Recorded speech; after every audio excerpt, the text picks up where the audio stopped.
Legal. Jorge, empreender significa mudar a realidade. Então, todo empreendedor, ele muda a realidade. Então, a cultura maker que a gente chama, né? Então, tudo que existe no mundo é muito fundamentado no empreendedorismo. O empreender desde uma padaria, de uma pequena padaria de bairro, a empreender uma grande organização.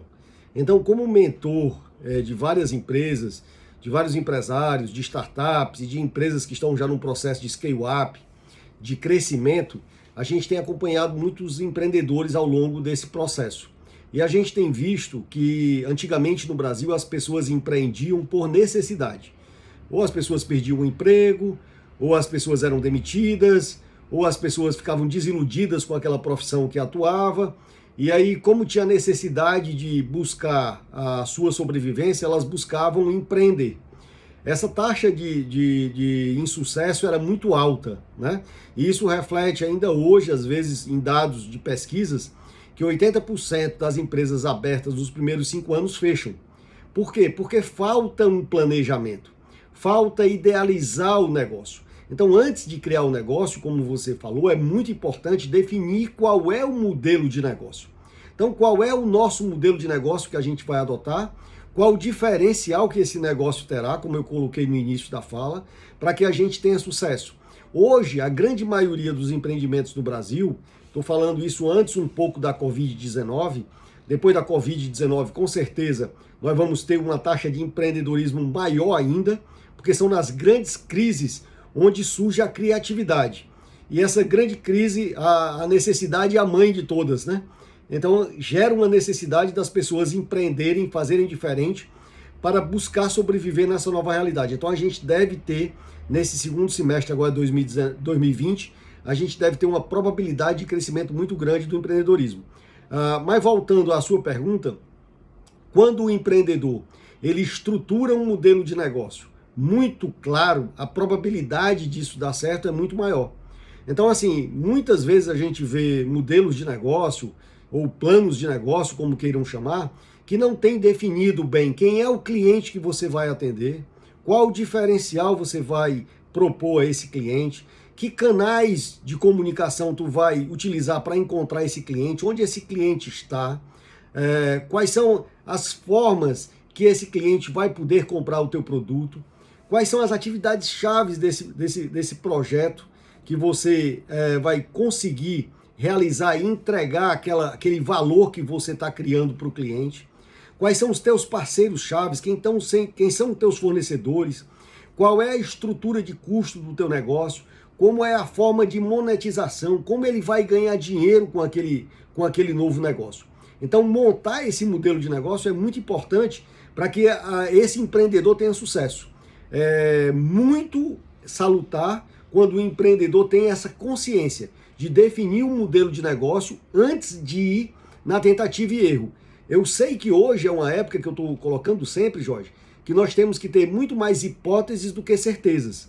Mas a gente também tem que fazer um planejamento prévio, a gente também tem que escanear o ambiente. A gente tem que analisar quais são os hábitos daquele consumidor ou daquele cliente que eu vou atender. Então, esses 9 componentes do modelo de negócio, eles são importantíssimos para que esse empreendimento tenha sucesso.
Sim.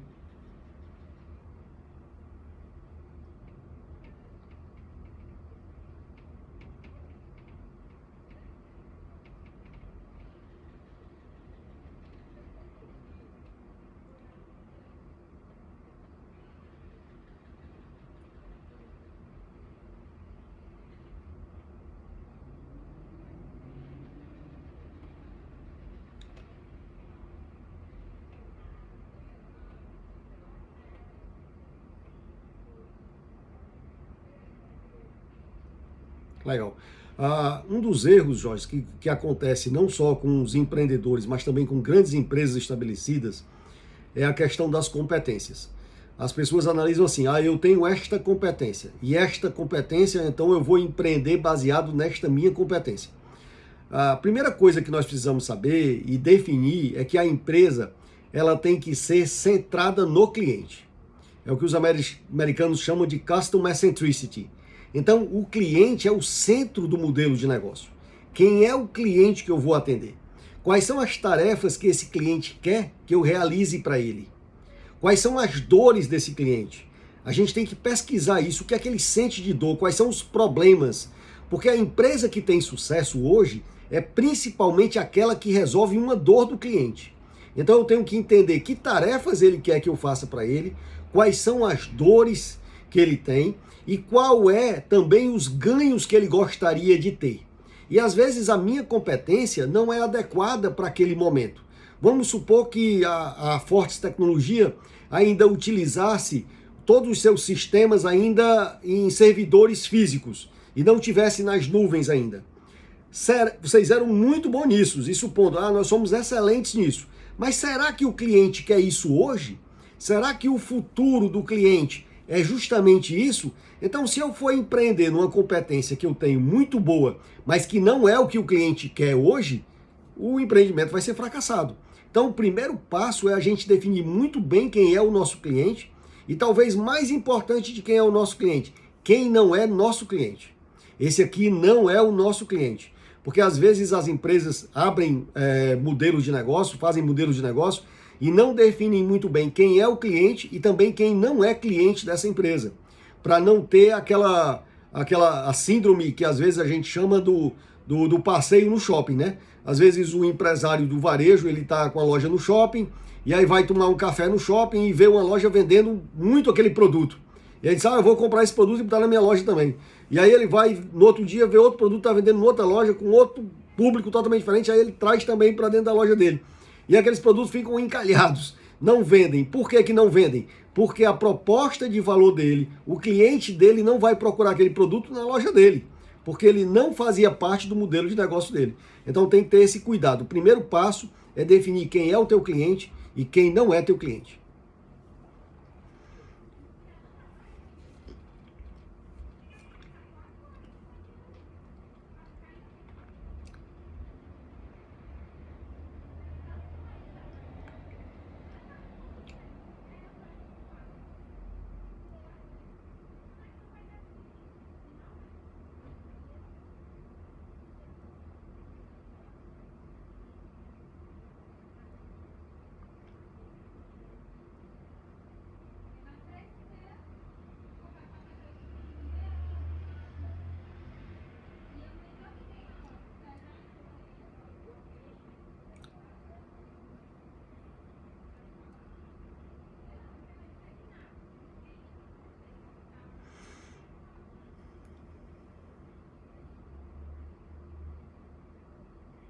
Isso.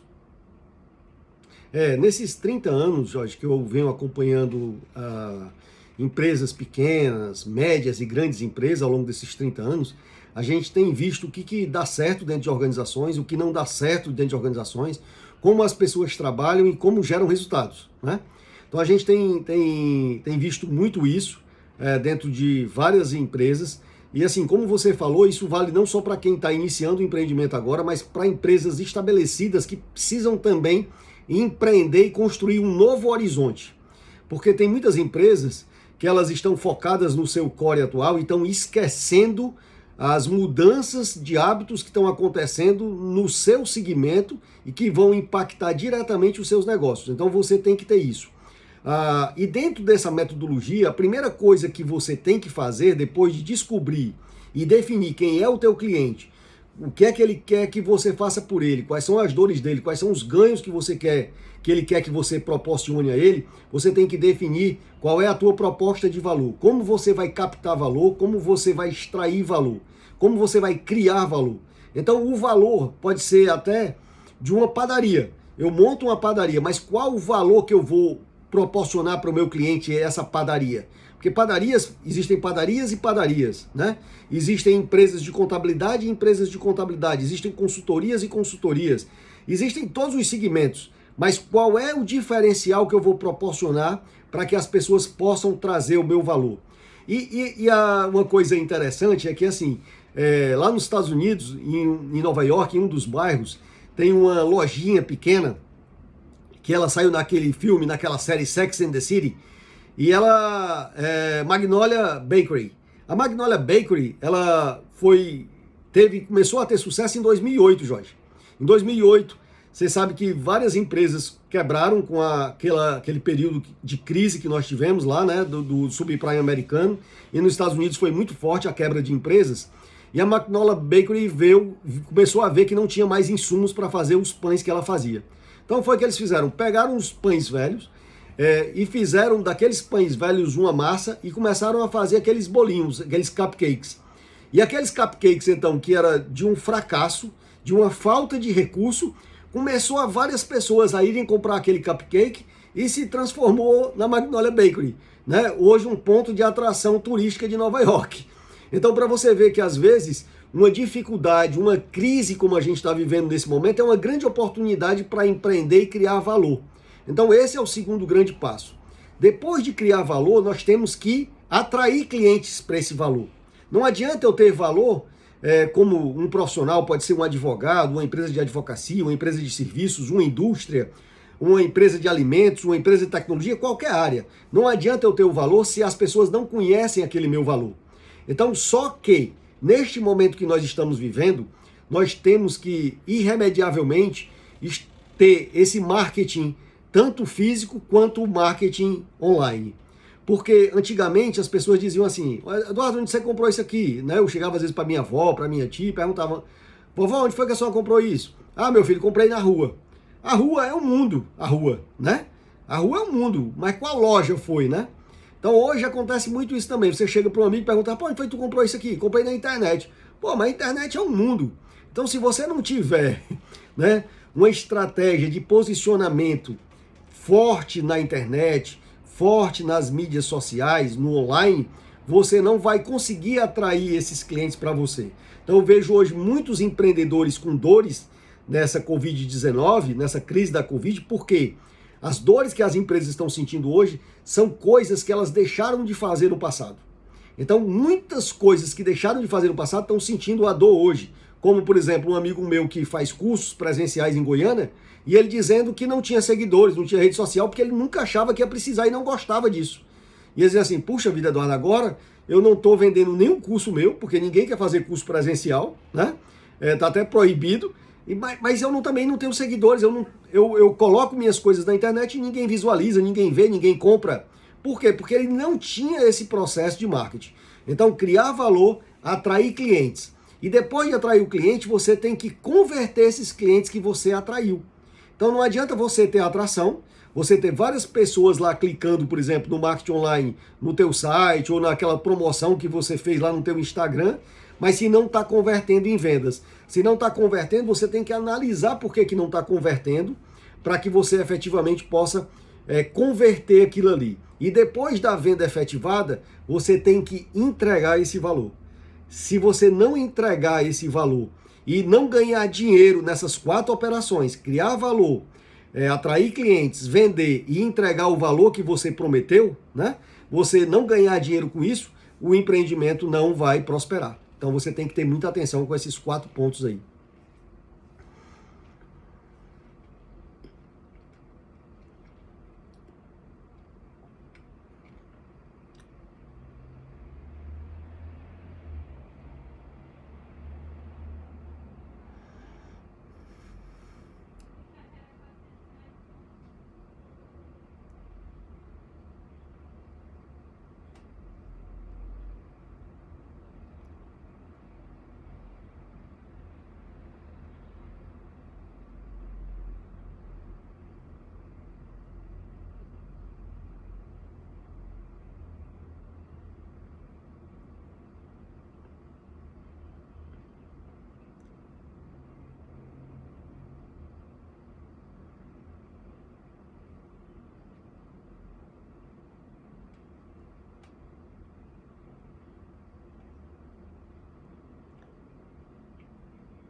Com certeza, Jorge. A gente estava discutindo recentemente em uma das mentorias que eu estava fazendo com uma rede de academias, né?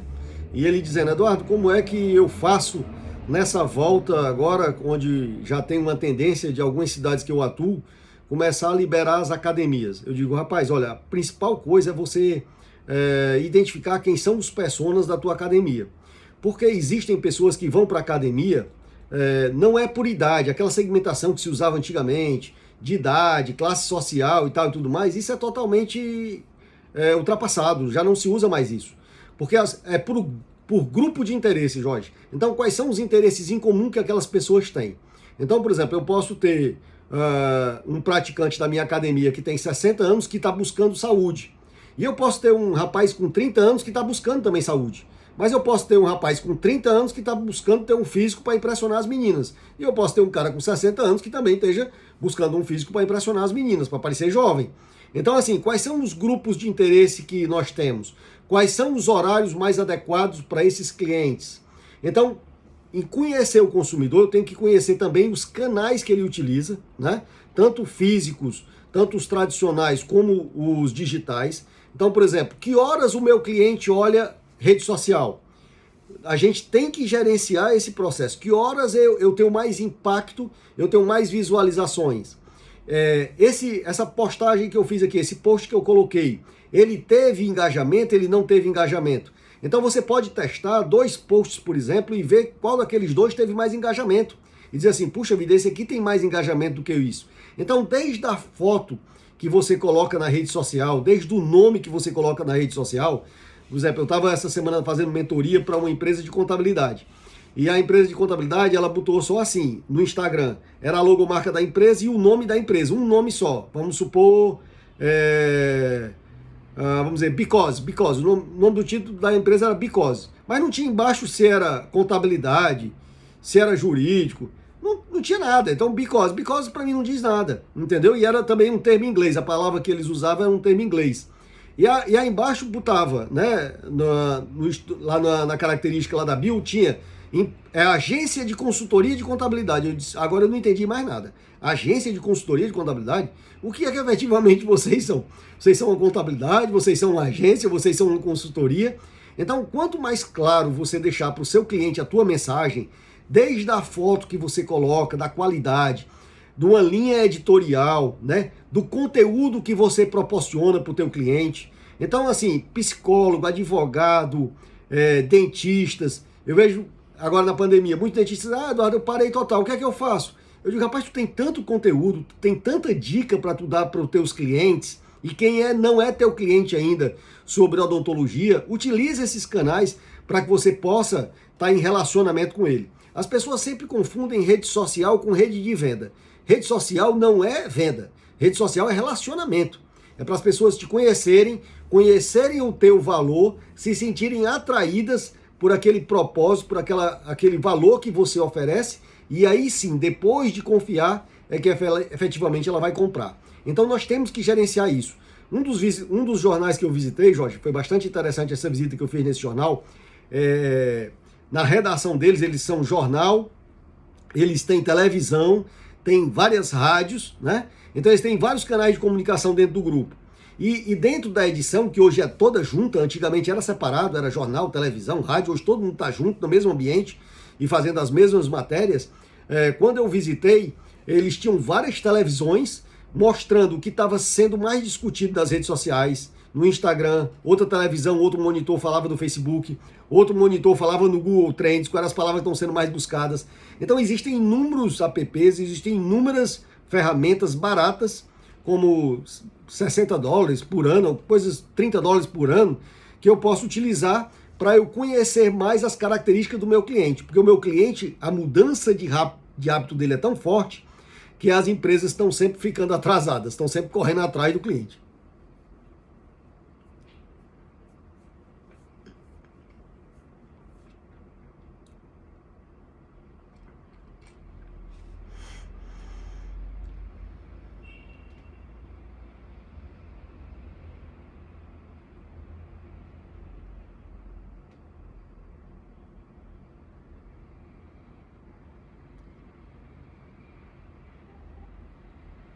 Isso.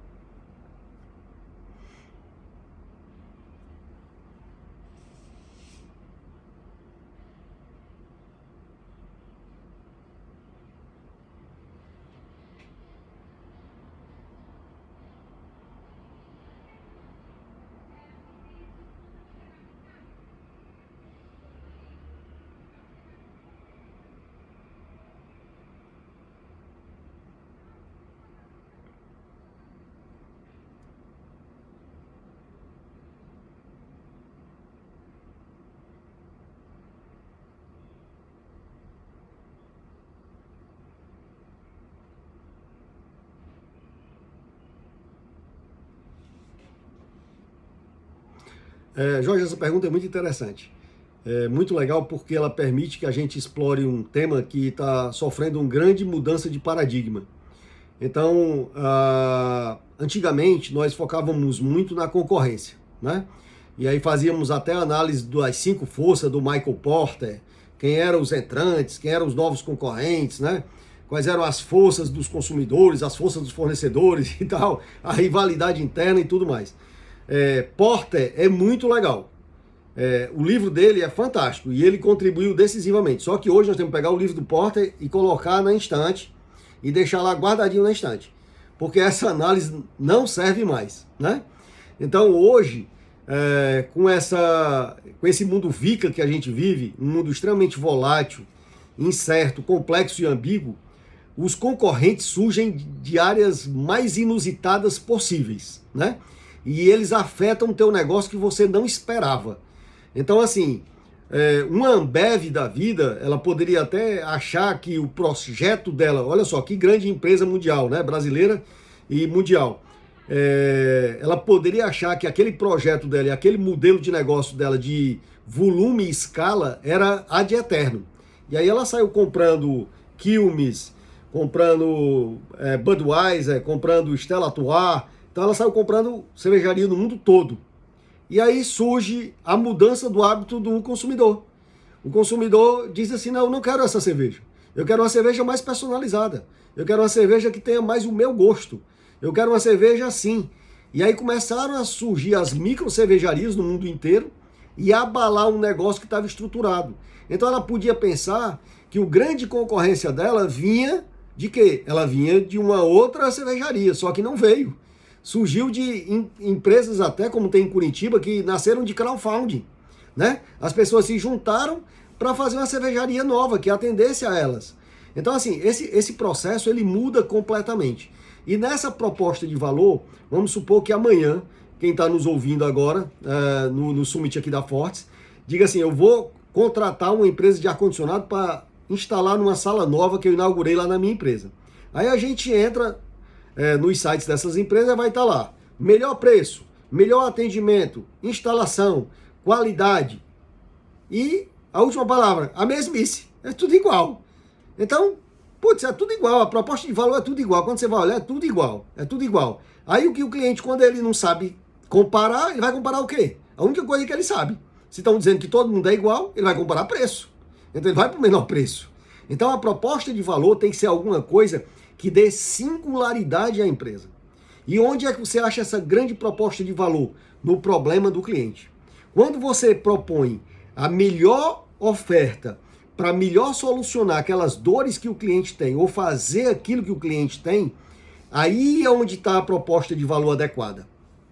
Por exemplo, a mudança de hábito é tão grande que na previsão para os próximos 2 anos, Jorge, nos Estados Unidos fechar 1/4 dos shoppings, 25% dos shopping centers, a previsão é de fechar nos próximos 2 anos. Já existem programas de televisão na TV americana mostrando os shoppings fechando, né?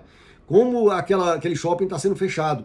Então isso é uma mudança de hábito que o consumidor está tendo. Então, diante dessa singularidade que você deve buscar, você deve fazer a seguinte reflexão. Como eu posso resolver isso de uma forma melhor? Eu sei que existem alguns exemplos, alguns cases que são batidos, mas vale a pena a gente repetir, né? Então, por exemplo, como surgiu o case do Uber? O Uber surgiu porque o fundador do Uber estava em Paris com um amigo, saíram de um restaurante, difícil táxi, chovendo, e ele tentando ligar para uma das empresas de táxi para pedir um táxi, e ele então disse o seguinte: rapaz, como seria bom se saísse um carro de dentro do telefone, né? E aí surgiu a criação do Uber, né? Então, vejam só, não foi uma empresa de aluguel de carro que fez isso, né? Então, essa singularidade às vezes surge de um concorrente ou de uma empresa totalmente que não é daquele segmento. Então, a gente tem que ter, para ter essa singularidade, a melhor oferta para resolver o problema do cliente. Onde tem problema, tem oportunidade de negócio. Onde tem problema, tem proposta de valor diferenciada. Não busque, eu vejo muito aquela questão de diferenciação, né, ainda. Vamos diferenciar por quê? Custos, qualidade, o atendimento. Esqueça, cara. Qualidade hoje quem não tem tá fora do jogo. Atendimento, quem não atendeu bem o cliente tá fora do jogo. Quem não tiver um preço competitivo tá fora do jogo. Esqueça isso aí, isso era passado. Porter foi legal, mas hoje já não mais. Isso é passado. Então, até as estratégias hoje mudam, né? Eu trabalho muito com definição estratégica de várias empresas e as pessoas me perguntam, eu digo, olha, a resposta ainda completa eu não sei, porque nós estamos vivendo esse momento. Nós estamos fazendo e aprendendo. Antigamente a gente aprendia para fazer, hoje nós estamos fazendo e aprendendo, nós estamos testando. Então, se permita testar, se permita elaborar hipóteses e vai vendo que vai dando certo, né? Falha rápido, aprende rápido, corrige, pivota, faz de forma diferente, mas o importante é que a gente ter isso. Então, por exemplo, eu tenho uma empresa de contabilidade. Qual é o meu diferencial? Meu diferencial é entregar os livros fiscais em dia, né? É esse o meu diferencial? Todo mundo faz isso, né? Qual é o meu diferencial? É um aconselhamento estratégico que eu vou dar para o meu cliente que ninguém faz? Rapaz, meu diferencial vai ser dizer como essa empresa deve ganhar mais dinheiro? Em vez de contar a história, eu vou projetar a história, eu vou apresentar as possibilidades de histórias futuras de acordo com a gestão do negócio. Isso é diferencial. Isso é uma proposta de valor que nem toda contabilidade faz. Então é isso que a gente tem que pensar, entendeu? Foge daquela caixinha tradicional que aquilo ali é passado e aquilo ali não funciona mais não.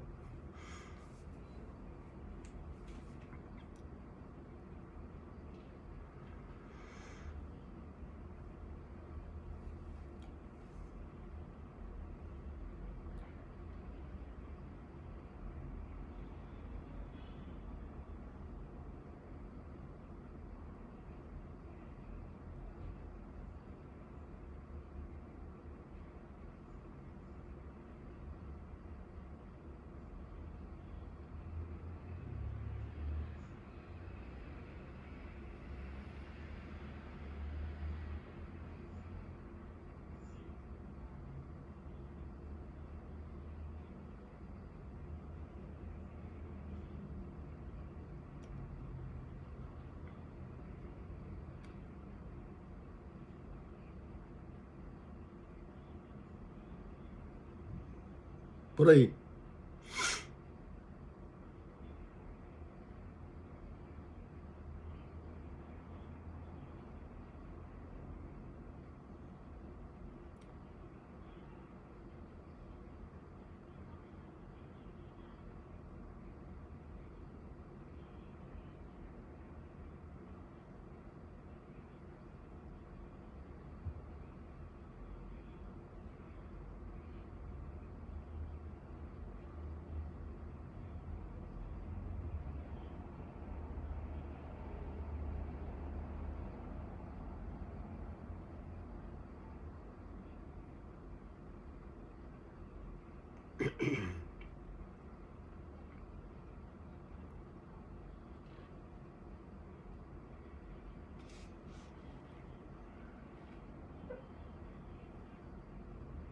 Sim,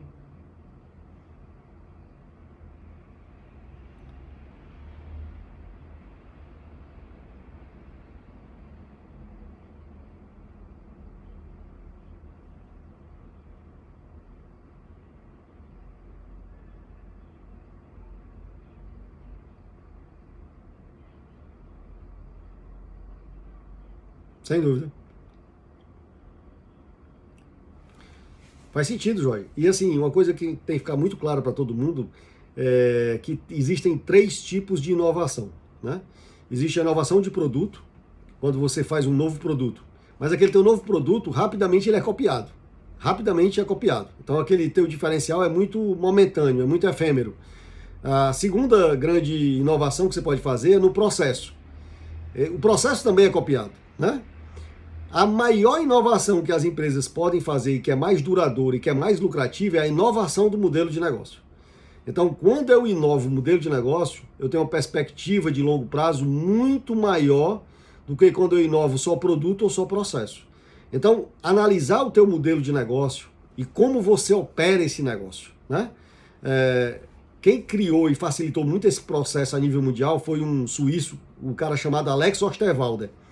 E eu fiz um curso com ele lá em São Paulo, onde ele apresentou, isso há alguns anos atrás, um modelo de negócio que era de uma empresa que fazia DNA. Ela fazia DNA de pessoas.